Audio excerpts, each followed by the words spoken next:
말씀하실 때 회당장의 집에서 사람이 와서 말하되 당신의 딸이 죽었나이다. 선생님을 더 괴롭게 하지 마소서 하거늘 예수께서 들으시고 이르시되 두려워하지 말고 믿기만 하라.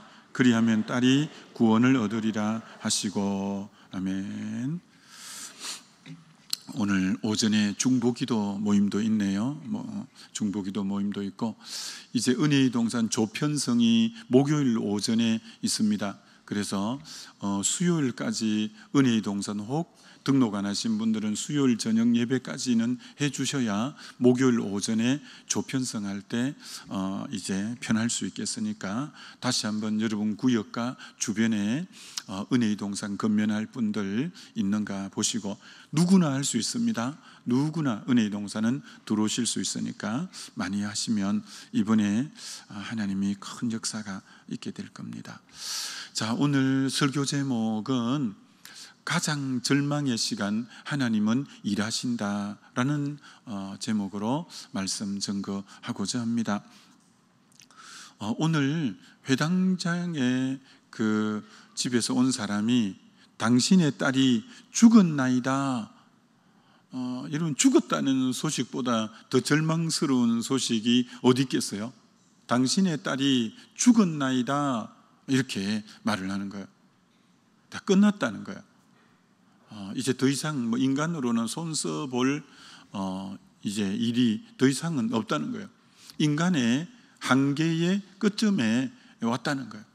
인간이 할 수 있는 그 어떤 것도 없다는 거예요. 가장 절체절명이 죽음이고, 그런데 하나님이 일하시는 타이밍은 이제 그때 하나님은 일하시는 거예요. 그때 하나님은 일하시는 거예요. 인간은 두 손 바짝 들고 더 이상 나는 하나님 어쩔 수 없습니다. 어떻게 해볼 도리도 없습니다. 더 이상 길도 없습니다. 라고 자기의 모든 걸 내려놓는 이 시간, 우리 주님이 달리다굼 소녀야 일어나라 하면서 그거 살리는 거예요. 인간으로는 이제 더 이상 길은 없다, 해답은 없다, 완전히 끝이다 라고 하는 시간에 우리 주님이 딱 일하시는 너무나 놀라운 오늘 주님의 일하시는 이 부분, 여러분, 이 부분에 대해서 영적으로 깊은 깨달음이 있어야 하나님의 임재, 하나님이 내 삶에 개입하심, 하나님의 역사를 많이 경험하게 돼요. 이 원리에 대해서 눈을 못 뜨면 하나님의 일하심이 우리 삶의 부분에서 적죠.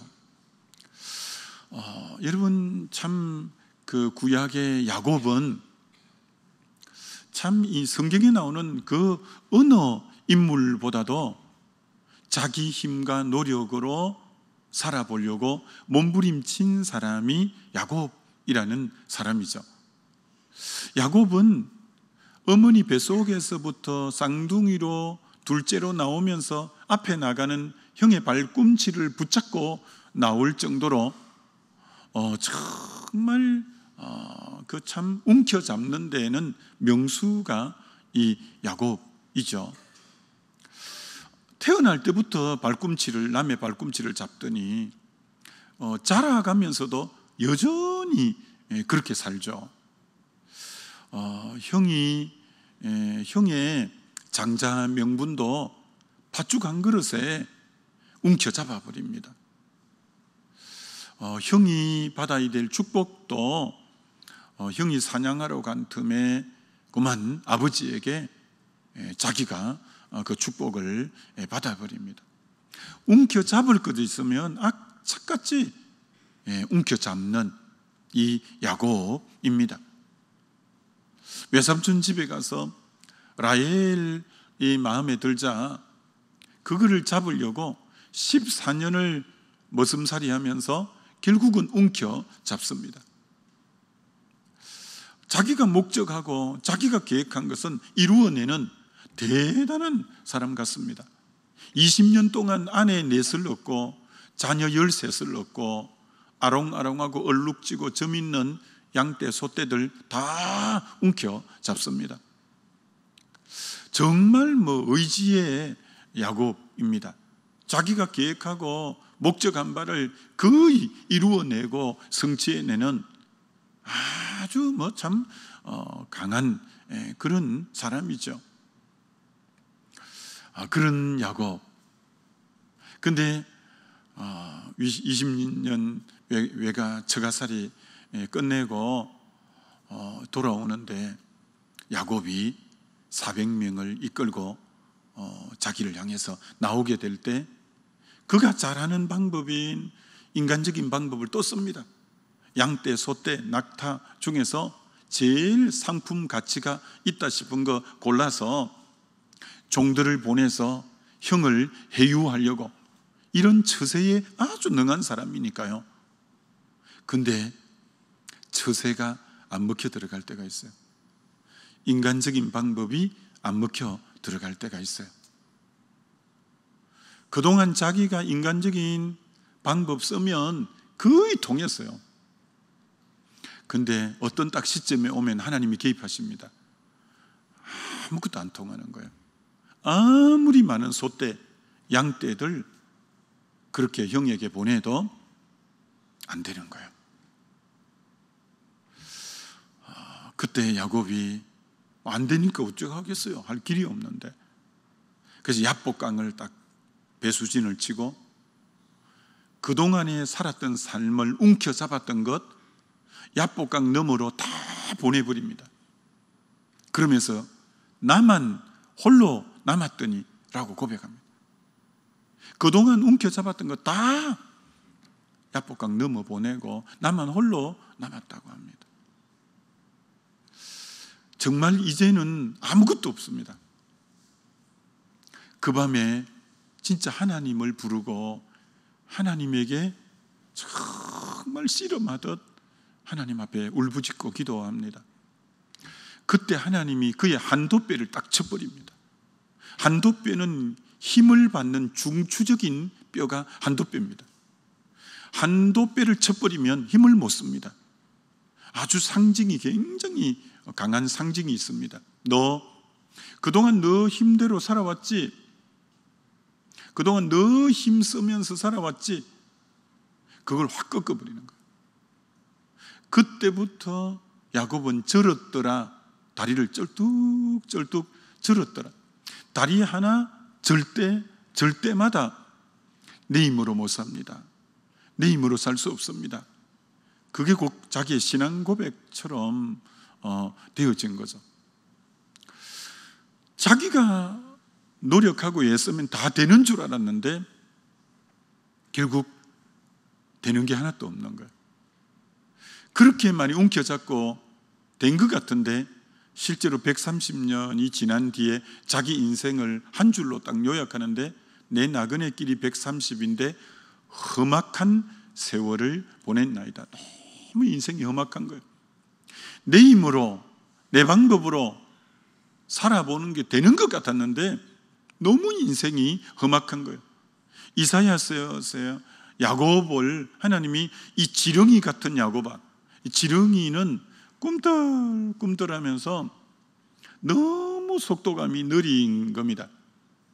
너무 세상에 이리 치우쳤다가 요리 치우쳤다가 요리 치우쳤다가 요리 치우쳤다가 하니까 하나님에게 오는 속도가 지렁이처럼 느렸던 야곱입니다. 여러분, 그런 야곱이 영적으로 너무 맑고 깨끗하고 하나님의 임재가 가득할 때가 있었는데 그때가 애굽에 내려갔을 때가 130이고요. 거기서 몇 년을 더 사느냐 하면 17년을 더 살아서 야곱이 이 땅을 떠날 때가 147세예요. 이미 그때는 몸이 병들었어요. 이제는 하나님만 의지하고 살아요. 그러니까 하나님만 전심으로 의지하니까 영이 그렇게 맑아요. 어느 정도로 영이 맑았냐면 요셉이 어떤 요셉입니까? 요셉은 종살이 감옥살이 할 때도 하나님이 함께 하셨고 정말 총리일 때도 형들을 하나님의 섭리인 줄 알고 용서하고 품어주고 정말 대단한 자가 요셉이잖아요. 근데 요셉보다도 아버지 야곱이 영이 더 맑은 거예요. 그래서 정말 마지막에 아버지 돌아가시기 전에 이 요셉이 큰아들 므낫세, 둘째 에브라임을 데리고 아버지 좀 손자들 축복해 주세요 하고 아버지 오른손을 므낫세 위에, 아버지 왼손을 에브라임 위에 얹어서 축복 기도해 달라고 하니까 할아버지가 손자들 머리에 이렇게 싹 어금맞게 하잖아요. 그래서 요셉이 아이고 아버지 큰아들에게 오른손을 얹어야죠 이렇게 하니까 다시 이렇게 하면서 나도 안다 작은 자가 큰 자가 될 거야. 그러니까 그때는 영이 누가 더 맑았냐면 야곱의 영이 더 맑은 거예요. 야곱의 영이 더 맑은 거예요. 여러분, 이 야곱, 여러분 이 야곱인데 그 요셉이 총리였을 때 형들이 양식을 사러 왔을 때 너희들 간첩이지 정탐꾼이지 이렇게 말하니까 우리 간첩 아니라고. 그래서 쭉 간첩 아닌 얘기를 쭉 하는데 우리 막내가 우리 형제 하나가 있었는데 옛날에 잃어버렸고 또 형제 하나가 있는데 아버지하고 있다고, 베냐민이 아버지하고 있다는 거예요. 그래서 10명만 왔다는 거예요. 그래서 그래, 그럼 너희가 간첩 아닌 걸 증명하기 위해서 시몬을 볼모로 잡아놓을 테니까 양식바지 가지고 올라가서 베냐민을 데리고 내려오면, 베냐민 데리고 오면 내가 너희들 간첩 아닌 걸 인정해 주겠다. 이런 왜 그랬을까요? 이 아버지 야곱은 라헬에게서 자기가 너무 사랑해서 14년 머슴살이한 그렇게 아립답고 총명한 라헬을 잊을 수가 없는데 베냐민 나타가 난산으로 젊은 나이에 세상을 떠나버렸어요. 그렇게 사랑하는 여인인데, 근데 그 여인에게 태어난 요셉이 자기 엄마를 쏙 빼닮아서 채색 옷을 지어 입히면서 애지중지했는데 요셉이 사라져버린 거예요. 죽었다고 생각한 거예요. 남은 건 둘째예요. 그러니까 둘째만 끼고 아버지가 산 거예요. 하나님을 품어야 될 자리에 베냐민을 품고 있는 거예요. 여러분, 요셉이 얼마나 대단하냐면 아버지 품에 하나님이 들어가셔야 돼요. 그런데 누구를 품고 있냐면 베냐민을 품고 있는 거예요. 그래서 요셉이 베냐민 데려오면 내가 너희 정탐꾼이 아닌 줄 알겠다고 시몬을 볼모로 감옥에 가두어 놓은 거예요. 근데 양식이 이제 다 떨어지니까 양식 사러 내려와야 되는데 아버지가 베냐민을 내려보내야 양식도 사고 시몬도 볼모에서 잡혀서 이제 옥에서 나올 수 있는데 아버지가 못 내놓는다는 거예요. 그러니까 아버지는 지금 누구를 끼고 사느냐면 하나님이 아니라 아버지의 제1의 마음의 1순위는 베냐민이에요. 베냐민을 아버지 품에서 내려놓아야 그 자리에 하나님이 들어가실 수 있는 거예요. 요셉이 그걸 알고 이제 베냐민을 데려오라는 거예요. 베냐민 안 내놓으면 양식을 다 굶어 죽어야 되니까 아버지가 창세기 43장에서 내가 자식을 잃으면 잃으리로다 이 고백을 합니다. 아버지가 드디어 결단해요. 베냐민을 내려놓기로, 베냐민을 품에서 내려놓기로. 여러분, 베냐민을 잃으면 잃겠다고 딱 내려놓았는데 어떤 일이 벌어지냐면 죽었다는 요셉을 만나게 된 거예요. 여러분, 내가 너무 소중해서 다른 건 몰라도 이건 못 내놓는다, 이건 내려놓을 수 없다, 그거 하나님이 내려놓으라는 거예요. 그러면 더 좋은 요셉이 죽은 줄 알았는 요셉을 만나고 그 요셉이 에집트가 그 당시에 얼마나 4대 문명의 발상지로 너무 강국의 총리가 되어 있는 거예요. 그리고 그 베냐민을 내려놓으니까 고센 땅이라는 너무 좋은 땅을 예비해 놓고 있는 거예요. 여러분에게 베냐민을 내려놓으면 더 좋은 요셉을 예비해 놓고 고센 땅을 예비해 놓고 그런 우리 하나님. 그래서 야곱이 정말 자기의 모든 걸 내려놓기로 자아의 깨뜨려짐이 마지막 베냐민을 내려놓는 순간이에요. 그때 하나님이 일하시는 거예요. 내 인생의 끝지점이라고 생각하는 아들을 잃으면 잃겠다는 게 얼마나 큰 결단이에요. 근데 정말 아들까지 내려놓는 그 결단에서 하나님이 일해 가시는데, 세상에 요셉을 만나되 그 요셉이 총리가 돼 있고 고센 땅을 예배해 놓고 엄청난 하나님의 우리를 향한 놀라운 계획들이 쫙 절비하게 있는데, 그걸 왜 많은 사람이 경험하지 못하냐? 베냐민을 내려놓지 않는 거예요. 베냐민을 내려놓지 않는 거예요. 그 베냐민 내려놓아라. 그래, 내가 너에게 일할 수 있어. 일할 수 있어. 라는 거예요. 오늘 주님이 일하시는 타이밍이 내가 가장 귀하게 생각하고 딱 내려놓는 지점, 그때 하나님은 너무나 놀라운 걸 예비해 놓으시고 일해 가시는 것을 보게 되는 거죠. 여러분, 출애굽기 3장에 호렙산에 뜰기나무가 가시덤불 같은 나무에 불이 활활활 붙어 있는 거예요. 그게 하나님의 현현, 하나님이 그곳에 나타나신 거예요. 모세가 그 불을 보고 깜짝 놀랐는데 거기서 하나님의 음성이 들리는데, 여러분, 하나님의 첫 일성치고는 약간 좀 그렇죠. 뭔 음성이냐면은 모세야, 모세야, 네가 선 곳은 거룩한 곳이니 너 신발 벗어. 첫 하나님의 일성이 신발 벗어. 신발을 벗으라는 거예요. 그게 40년 그 광야에 80이 됐을 때 하나님의 첫 일성이 신발 벗어 라는 거예요. 여러분, 신발을 벗는다는 게 자기 모든 걸 내려놓는다는 것의 함축적인 단어가 신발 내려놓는다는, 신발 벗는다는 거죠. 신을 벗는다는 것은 두 가지 뜻이 있다고 말씀드린 적이 있는데, 첫 번째는 신발, 이력서라고 할 때 신발 이자예요. 지낼 역자. 신발이 지내온 역사를 함축해서 기록하는 게 이력서거든요. 신발이 걸어다닌 역사를 함축해서 써놓는 게 이력서잖아요. 너 신발 벗어. 그 말은 너 지난날 40일 때 너 이력 갖고 하나님 일 하려고 했지. 모세가 40일 때는 이력서가 모세보다 화려한 사람은 없었어요. 왕자였고요, 궁중의 학문을 다 배웠고요, 혈기방장한 나이였고요, 모세보다도 스펙이 그 당시 짱짱한 사람은 없었어요.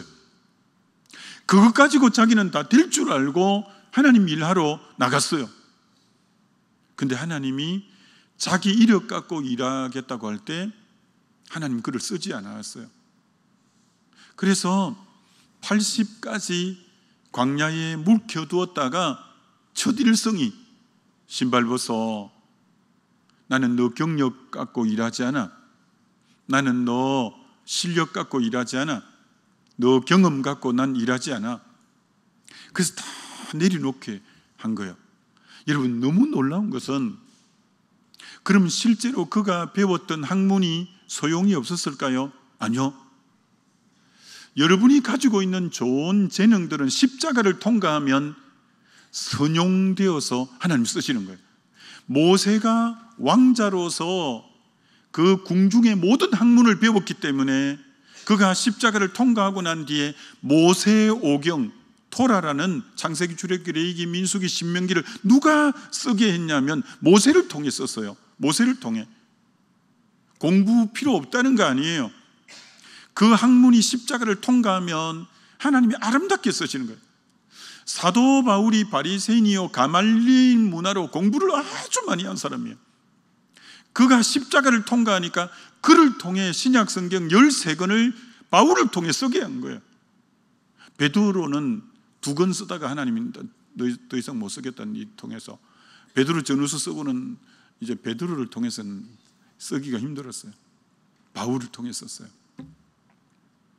그리고 여러분, 학문이 뭐 필요 없다는 뜻은 아니에요. 그러나 세상에 지금 날고 기는 학문을 많이 한 분이 많지만 하나님 들어 쓰는 건 아니잖아요. 십자가를 통과하지 않으면 여러분이 어떤 아주 예술적이 뛰어나고 뭐 어떤 영역에 뛰어나도 하나님이 그거 다 찬양하는 데 안 쓰잖아요. 그 가지고 있는 재능이 십자가를 통과하지 않으면 무용지물이에요. 십자가를 통과할 때 아름답게 선용하고 하나님 나라 위에 그걸 쓰는 거죠. 그래서 모세에게 신발 벗으라, 그 말은 너 모든 거 내려놓아. 오늘 그 시간이 하나님이 그를 통해 일하시는 시간이에요. 신발 벗으라는 두 번째 뜻은 그 당대에 누가 신발을 벗냐면 노예, 종들은 신발을 신지 않았어요. 노예와 종의 특징은 자기가 주도적으로 일하는 사람이 아니에요. 주인이 시킨 대로 명령에 순종할 뿐이에요.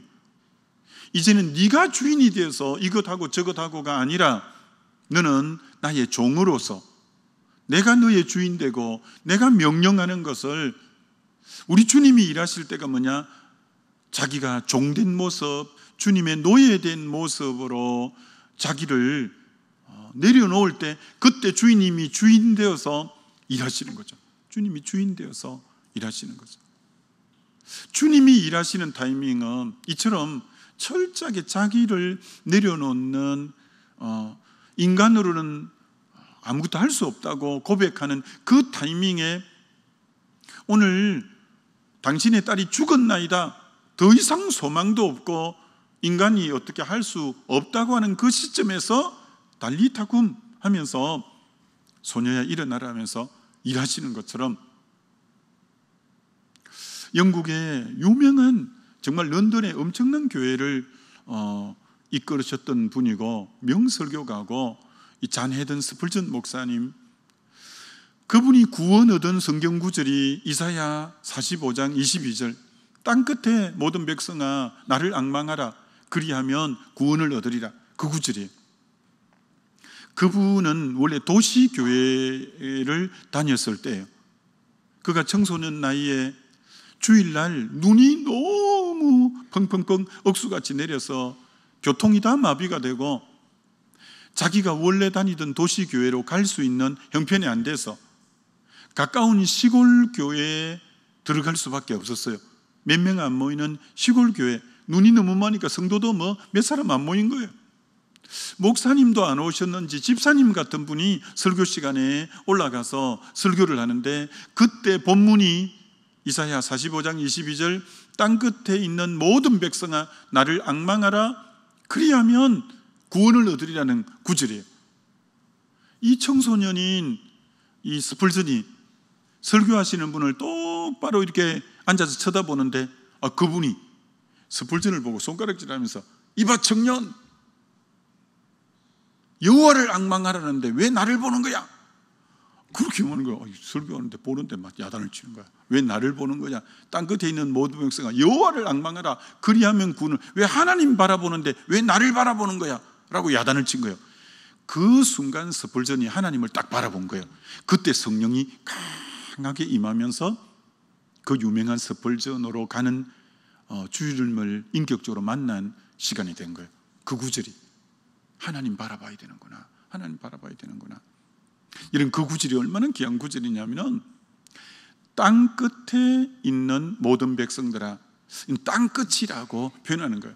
우리나라도 뭐 어디 저 남해안에 저 어디 뭐 마라도 쪽이 뭐 땅끝이고 땅끝이 있잖아요. 땅끝은 어떤 의미로 벼랑 끝이죠. 더 이상 발을 디딜 수가 없는 그 지점이 땅끝이라고 표현할 수 있잖아요. 이런 땅끝은 두 가지 특징이 있습니다. 땅끝은 자칫하면 추락하는 곳이고, 땅끝은 자라면 비상하는 위치가 땅끝이에요. 인생이 살다 보면 땅끝을 만날 때가 있어요. 인생에. 그때 사람들은 두 부류로 확 나누어져요. 어떤 인생은 인생의 땅끝을 만나서 인생이 끝없이 추락해 버리는 거예요. 어떤 인생은 땅끝을 만났는데 그 땅끝이 도리어 솟아오르는 비상하는 그 시간이 되는 거예요. 누가 그럼 비상할 수 있냐? 땅끝에 있는 모든 백성아, 여호와를 앙망하라. 그리하면 구원을 얻으리라고 하는 것처럼 참 우리 그리스도인으로 산다는 게 얼마나 복인지. 인생의 어떤 땅끝을 만나도 그게 낙심하고 두려워하고 절망하는 시간이 아니라 주님을 앙망하면서 도리어 땅끝이 나로 하여금 비상하게 만드는 그 타이밍이 그리스도인들에게는 땅끝인 줄 믿습니다. 그러니 땅끝이 와도 걱정 안 해도 되는 거죠. 왜? 우리 주의 얼굴을 구하고 주님을 바라볼 때 그 땅끝은 추락의 시간이 아니라 땅끝은 비상하는 시간이에요. 그러니 우리는 언제나 주님에게 소망을 두고 참 기도할 수 있다는 게 너무 감사하죠. 너무 감사하죠. 주님이 일하시는 타이밍이 도리어 땅끝이에요. 땅끝이에요. 그래서 우리 교회는 지금 더 높이 비상하는 그 지점에 여러분 와 있는 줄 믿습니다. 정말 어제 저녁에도 제가 기도하러 왔더니 얼마나 많은 분들이 기도하고 계신지, 이렇게도 기도하러도 많이 나오신 것처럼 우리가 땅 끝에 있을 때 정말 기도하면 하나님이 이 모든 것 합력해 선이 되게 하실 줄 믿습니다. 여러분 개인의 인생사의 땅끝이든 공동체의 땅끝이든 낙심하지 말고 그 땅끝에 있는 모든 백성아 나를 앙망하라. 그리하면 구원을 얻으리라는 것처럼 죽었다고 생각했는데 그때 주님이 달리타굼 하고 일으키시는 것처럼 우리의 어떤 유의 이런 땅끝을 맞이해도 저와 여러분에게는 조금도 그건 절대 우리를 낙담시키고 추락하는 시간이 아니라 비상하는 시간이라는 걸 알고 더 끊임없이 주님을 앙망하고 나아감으로 승리하는 저와 여러분 되시길 주의 이름으로 축원합니다. 우리 기도하면 좋겠습니다. 하나님, 내 인생의 어떤 딴 것을 만나도 조금도 위축되지 않고 주님 비상하여 날아오르는 복된 인생 되게 해달라고 우리 주여 한번 부르고 기도합니다.